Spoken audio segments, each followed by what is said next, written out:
El bestseller, autor y comentarista canadiense William Gardner hizo una vez la siguiente observación: estoy convencido de que la salud de toda nuestra civilización no depende del individuo ni del Estado, sino de la familia, que se encuentra entre estas dos cosas y es nuestra principal entidad generadora de valores y fuente de libertad, privacidad y significado. Este significado y la importancia y el estatus privilegiado de la familia se están erosionando ante nuestros ojos.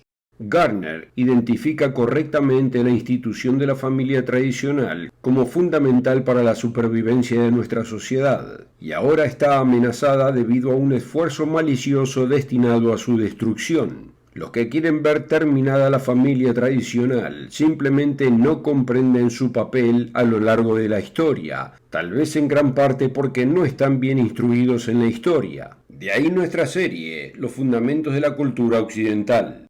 Hemos examinado el hecho de que los fundamentos de la sociedad occidental se basan altamente en las contribuciones de una sola familia, la del gran patriarca Abraham, su hijo Isaac y su nieto Jacob, cuyo nombre fue cambiado a Israel. Hasta ahora hemos visto lo más destacado de la historia bíblica sobre estos tres hombres. Hoy quisiera completar esta serie con el relato de uno de los individuos más poderosos y fieles de los que tenemos registro, cuyos descendientes heredarían la mayor parte de la bendición prometida a Abraham, pero que también tendrían que rendir cuentas al final de la era por hacer mal uso de esa bendición. Ya regreso para repasar la historia del patriarca José.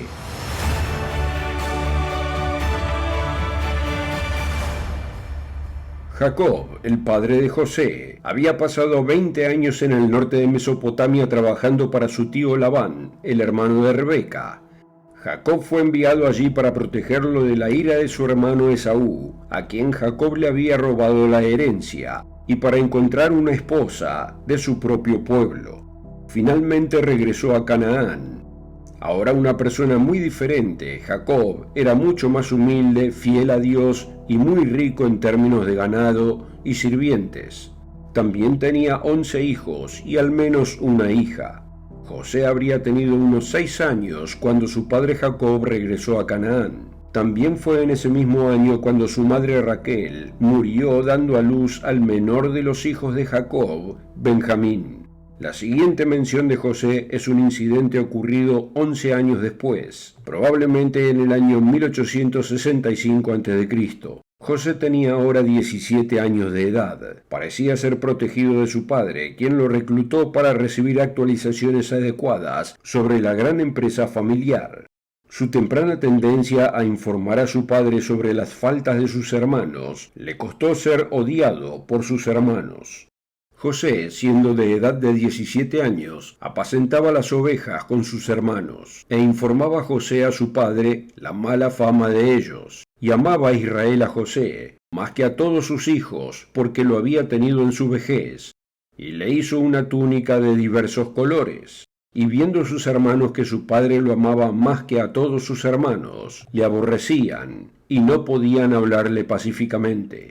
Obviamente sus hermanos albergaban un nivel considerable de celos. Dado el favoritismo que Israel mostraba hacia José, se comportaban cruelmente, como vimos en un programa anterior cuando Simeón y Leví, con sus hombres, atacaron a Siquem para vengar la violación de su hermana por un príncipe de esa ciudad.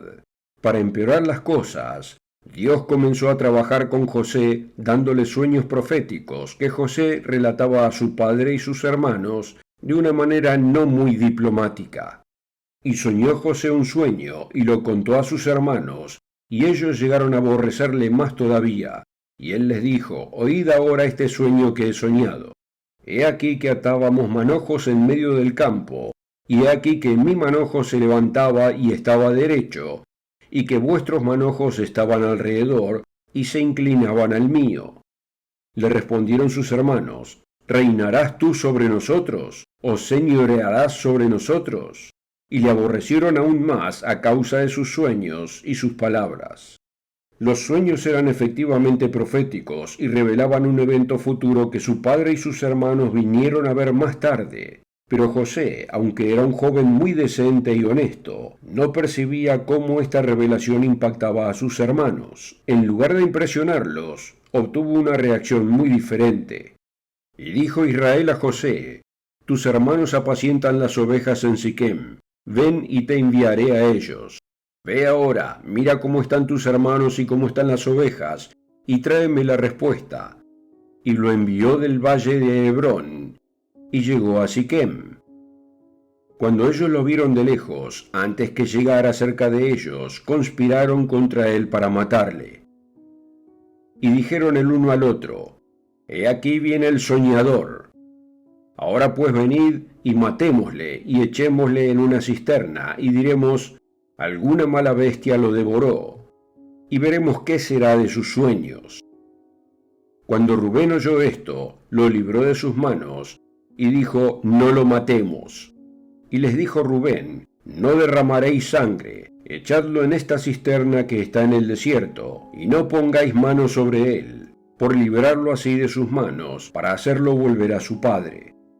Sucedió pues que cuando llegó José a sus hermanos, ellos quitaron a José su túnica, la túnica de colores que tenía sobre sí, y le tomaron y le echaron en la cisterna. Pero la cisterna estaba vacía, no había en ella agua.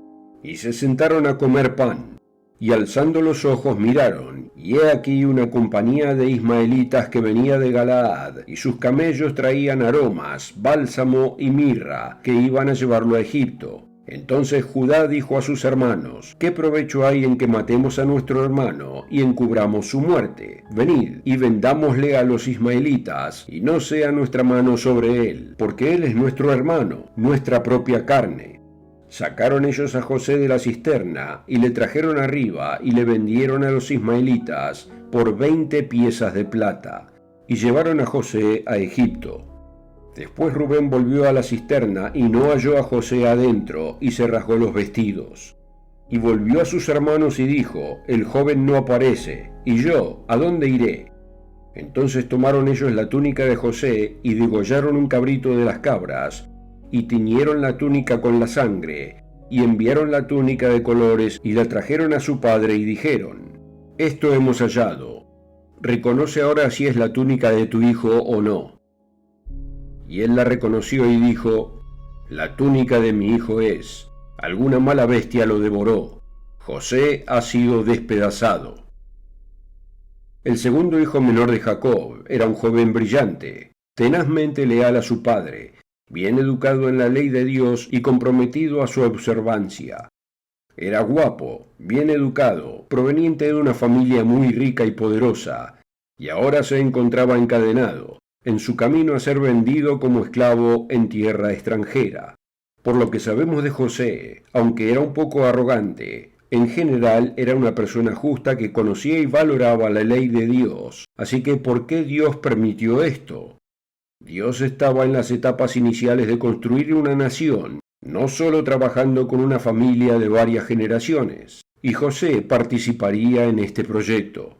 Este plan eventualmente daría forma al mundo moderno en el que los descendientes de Israel, y especialmente los hijos de José, tendrían más influencia que cualquier otro pueblo en el planeta Tierra. Recibirían la gran bendición de lo prometido, pero Dios esperaría mucho más de ellos. Su eventual fracaso les traería al final de la era un desastre catastrófico, a menos que eligieran un drástico cambio de dirección. Esto se explica con más detalle en la oferta gratuita que tenemos para usted. Queremos que tenga este DVD gratuito. Contiene 3 programas especiales que cubren el legado de José más completamente de lo que puedo en este corto programa, titulado El auge y la caída de Estados Unidos y Gran Bretaña. La información contenida aquí es información que nuestra gente ha perdido en gran medida. La historia de José, como vimos, comienza en forma bastante trágica. Un joven vendido por sus propios hermanos en esclavitud a causa del odio que le tenían. José, que había sido bien entrenado por su padre y probablemente por su abuelo Isaac, tenía un fuerte sentido de ética que venía de conocer la ley de Dios al que servía. A su llegada a Egipto, José fue vendido como esclavo a un oficial de alto rango del ejército egipcio, llamado Potifar. Era un hombre rico, con muchas propiedades y muchas posesiones. Incluso a su corta edad, la habilidad, la ética de trabajo y la integridad de José eran tales que Potifar finalmente confió la administración de su patrimonio y todas sus posesiones en manos de José. De hecho, Dios estaba cuidando a José, y en ocasiones debe haber discutido esto con Potifar. Tenga en cuenta el relato bíblico. Mas el Eterno estaba con José, y fue varón próspero, y estaba en la casa de su amo, el egipcio. Y vio su amo que el Eterno estaba con él, y que todo lo que él hacía el Señor lo hacía prosperar en su mano. Así halló José gracia en sus ojos, y le servía. Y él le hizo mayordomo de su casa, y entregó en su poder todo lo que tenía.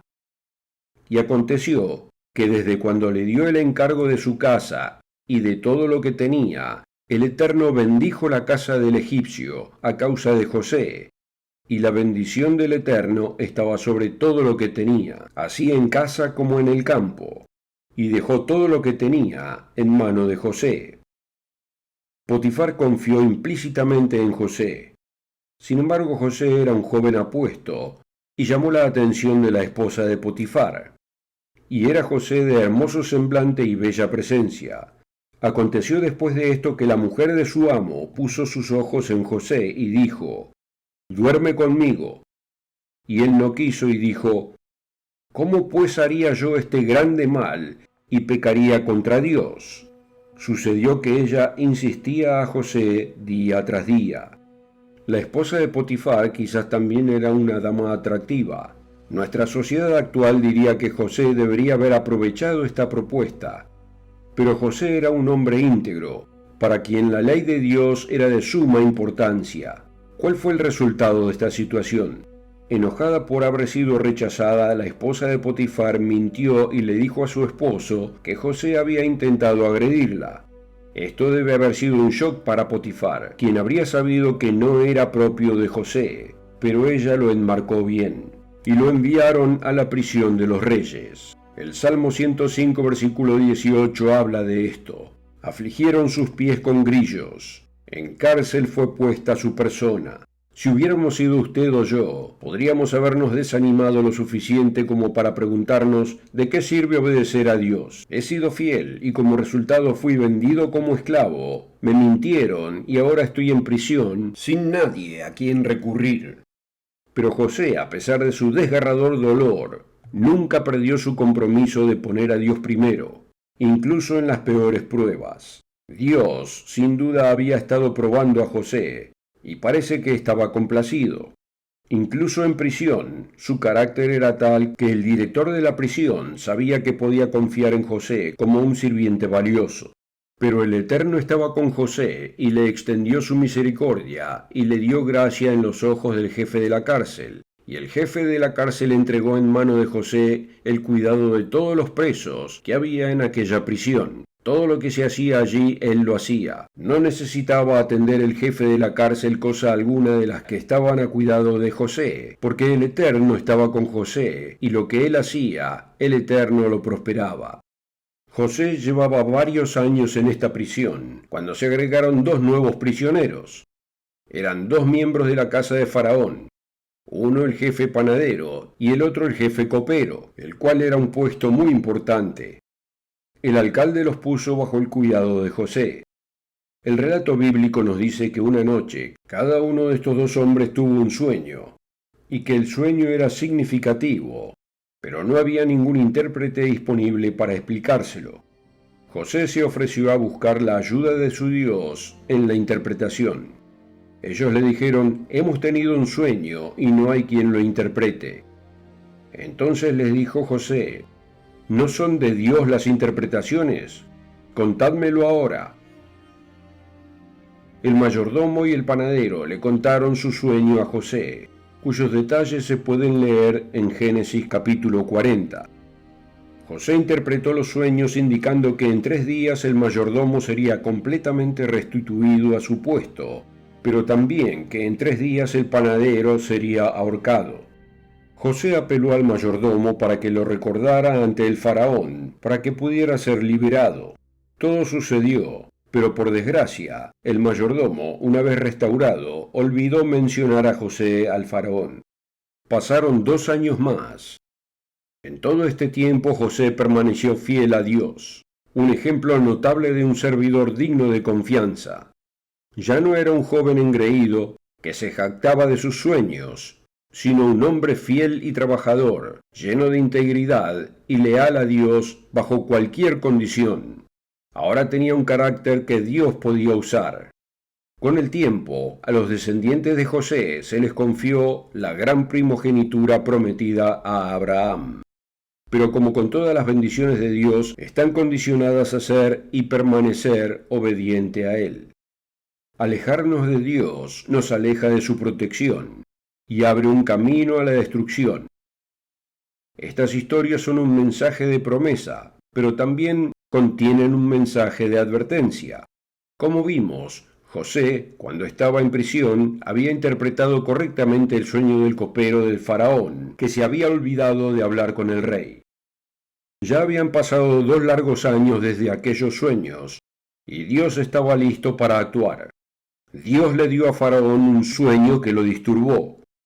Aconteció que pasados 2 años tuvo Faraón un sueño. Le parecía que estaba junto al río, y que del río subían 7 vacas, hermosas a la vista, muy gordas, y pacían en el prado, y que tras ellas subían del río otras 7 vacas de feo aspecto y enjutas de carne, y se pararon cerca de las vacas hermosas a la orilla del río, y que las vacas de feo aspecto y enjutas de carne devoraban a las 7 vacas hermosas y muy gordas. Y se despertó Faraón, y he aquí que era sueño. Sucedió que por la mañana estaba agitado su espíritu, y envió e hizo llamar a todos los magos de Egipto, y a todos los sabios, y les contó Faraón sus sueños, mas no había quien los pudiese interpretar a Faraón. Entonces el jefe de los coperos habló a Faraón diciendo: Me acuerdo hoy de mis faltas. Cuando Faraón se enojó contra sus siervos, nos echó a la prisión de la casa del capitán de la guardia, a mí y al jefe de los panaderos. Y él y yo tuvimos un sueño en la misma noche, y cada sueño tenía su propio significado. Estaba allí con nosotros un joven hebreo, y se lo contamos, y él nos interpretó nuestros sueños. Y aconteció que como él nos los interpretó, así fue. Yo fui restablecido en mi puesto, y el otro fue colgado. Entonces Faraón envió y llamó a José, y lo sacaron apresuradamente de la cárcel, y vino a Faraón. 13 años después de haber sido vendido como esclavo, y después de terribles pruebas, José ahora estaba ante el rey más poderoso de la tierra en ese momento. Le preguntaron directamente si podía interpretar el sueño. José respondió que no podía, pero que su Dios sí podría. Respondió José a Faraón diciendo: No está en mí. Dios será el que dé respuesta propicia a Faraón. Por supuesto sabemos que José habría estado orando intensamente mientras el faraón le contaba el sueño, y Dios inspiró no solo la interpretación, sino una solución para que Faraón la implemente, para salvar su país. José explicó que los sueños significaban que la tierra experimentaría 7 años de gran abundancia con grandes cosechas, a los que le seguirían 7 años de sequía y pérdida casi total de las cosechas. Le aconsejó una estrategia y el faraón inmediatamente vio la sabiduría sobre el plan. Luego Dios lleva a José a ser elevado como gobernante de facto del imperio. El asunto pareció bien a Faraón y a sus siervos. Y dijo Faraón a sus siervos: ¿Acaso encontraremos a otro hombre como este, en quien esté el Espíritu de Dios? Y dijo Faraón a José: Pues que Dios te ha hecho saber todo esto, no hay entendido ni sabio como tú. Tú estarás sobre mi casa, y por tu palabra se gobernará todo mi pueblo. Solamente en el trono seré yo mayor que tú. Dijo además Faraón a José: He aquí yo te he puesto sobre toda la tierra de Egipto. y lo hizo subir en su segundo carro, y pregonaron delante de él: «Doblad la rodilla», y lo puso sobre toda la tierra de Egipto. José era ahora efectivamente el primer ministro, responsable por el funcionamiento diario del gobierno en el imperio. Ahora, a la edad de 30 años, su carácter refinado por Dios durante 13 largos años, José sería el instrumento de Dios para salvar a Egipto, pero aún más para salvar a su propia familia. Le dieron esposa y tuvo al menos 2 hijos, Manasés el menor y Efraín el mayor. Después de 7 años de terribles pérdidas de cosechas y de que azotaran hambrunas, en Egipto había alimento disponible porque José había almacenado 1/5 de la cosecha de cada uno de los 7 años. Incluso se vendió alimento, quizás a alto precio, a las naciones vecinas, trayendo literalmente un río de oro a la nación. El faraón se hizo más poderoso. Después de 2 años de hambruna, Israel, o Jacob, envió a todos sus hijos excepto Benjamín a Egipto para comprar alimentos. En realidad terminaron yendo ante José, y aunque él los reconoció, no se dieron cuenta de que era el hermano al que habían traicionado. José los puso a prueba para ver si su corazón había cambiado. Hizo arrestar y retener a Simeón hasta que regresaran con su hermano Benjamín. Puede leer esta notable historia en Génesis capítulos 42 al 48. José finalmente se identificó ante ellos. Dispuso que toda la familia se mudara a Egipto y se reuniera con su amado padre, Israel. Los hermanos estaban aterrorizados de que José buscara venganza cuando Israel muriera, pero note la respuesta de José. Y le respondió José: «No temáis, ¿acaso estoy yo en lugar de Dios? Vosotros pensasteis mal contra mí, mas Dios lo encaminó a bien, para hacer lo que vemos hoy, para mantener en vida a mucho pueblo. Ahora pues no tengáis miedo, yo os sustentaré a vosotros y a vuestros hijos». Así los consoló y les habló al corazón. La mayoría de los hijos de Jacob eran cualquier cosa menos ejemplos de justicia en ese tiempo, pero Dios vería cumplido su propósito. Estaba en el proceso de crear una nueva nación que saldría de Egipto en un éxodo posterior, y planeó hacer una provisión especial para los hijos de José. Estando Israel enfermo, cerca del momento de su muerte, José le trajo a sus 2 hijos, Manasés y Efraín. Ya eran hombres jóvenes. Israel puso su mano derecha sobre la cabeza del menor y su mano izquierda sobre la cabeza del mayor. José protestó, ya que la mano derecha debía reflejar la bendición sobre el hijo mayor, pero Israel sabía lo que Dios le estaba ordenando que hiciera. Mas su padre no quiso y dijo: «Lo sé, hijo mío, lo sé. También él vendrá a ser un pueblo y será también engrandecido. Pero su hermano menor será más grande que él, y su descendencia formará multitud de naciones».